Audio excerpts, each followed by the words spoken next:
Well, let's get more on this. Garrett Brown is a policy analyst at Sheffield University in the United Kingdom, who's in Japan, in Hiroshima, where he's been following the G7 summit and, of course, this historic visit of Obama as well. Thank you very much for your time. Let's just start by asking what you think Obama's speech and the visit, how it will go down across Japan. I think the speech will go down very well across Japan, and I think the visit has already gone down well across Japan. A recent poll suggested that 89% of Japanese approved of Obama's visit, and only 4% of Japanese thought that it was a negative thing for him to visit the shrine. So that should go down well. The feeling here in the media center from the Japanese media is that his speech was very good, hit a good tone, and that the Japanese public will respond favorably.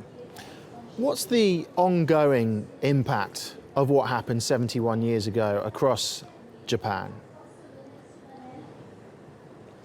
I think the ongoing impact is that, I mean, Japan is the only country that's ever suffered a nuclear attack. I think that haunts the memory, and that there is some leftover feelings of animosity to the United States for using such a destructive weapon, while at the same time it's an ally and a key component to the security strategy. So I think in some ways it's kind of a mixed feeling that they have. They want to be angry, but at the same time they want to forgive because it's an important alliance to them. Is there a disappointment that there's been no apology? I don't think anyone expected that there would be an apology, and so I don't think there's a disappointment. I'm sure that 4% or that small percentage who think that there should be an apology are upset, but I think the majority of Japanese see this as a sign of respect, and that for them is good enough. I think an apology would also go down very badly in domestic politics in the United States, and although he's not running for president, he doesn't want to tarnish Hillary Clinton's chances either. So why do we think that Barack Obama has decided to make this visit now? I think there's several things. I mean, if you've looked at his last 2 years in presidency, he's reached out to the Iranians to do a nuclear deal. He's gone to Cuba to shore up relations with Cuba, and now he's gone to this site, which is, you know, usually a no-go area for sitting presidents.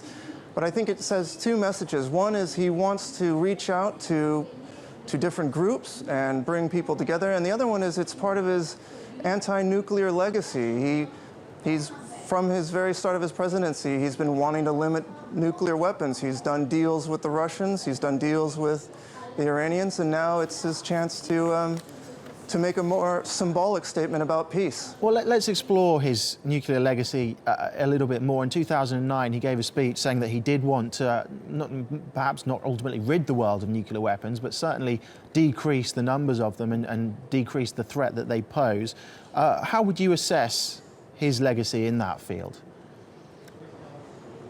Well, I mean, he admitted in his speech just now that he wasn't able to do as much as he wanted to do in terms of limiting the nuclear weapons in this world.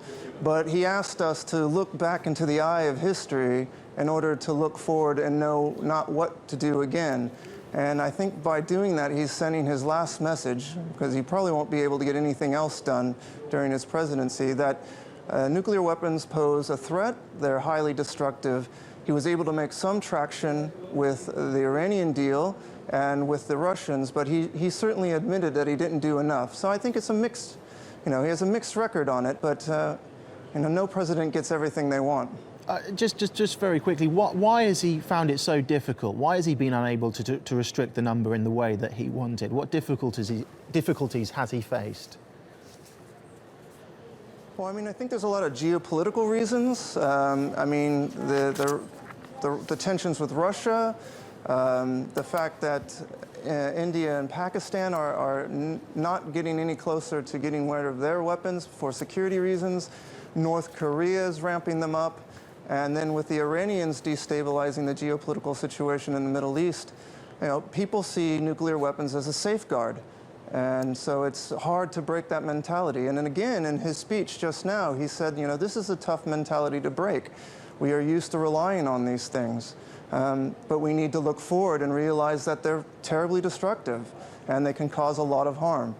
So, I mean, they're pretty entrenched in geopolitical terms, and I think that's hard to move on. Okay, Garrett Brown, thank you very much for your time and thank you very much for your insight.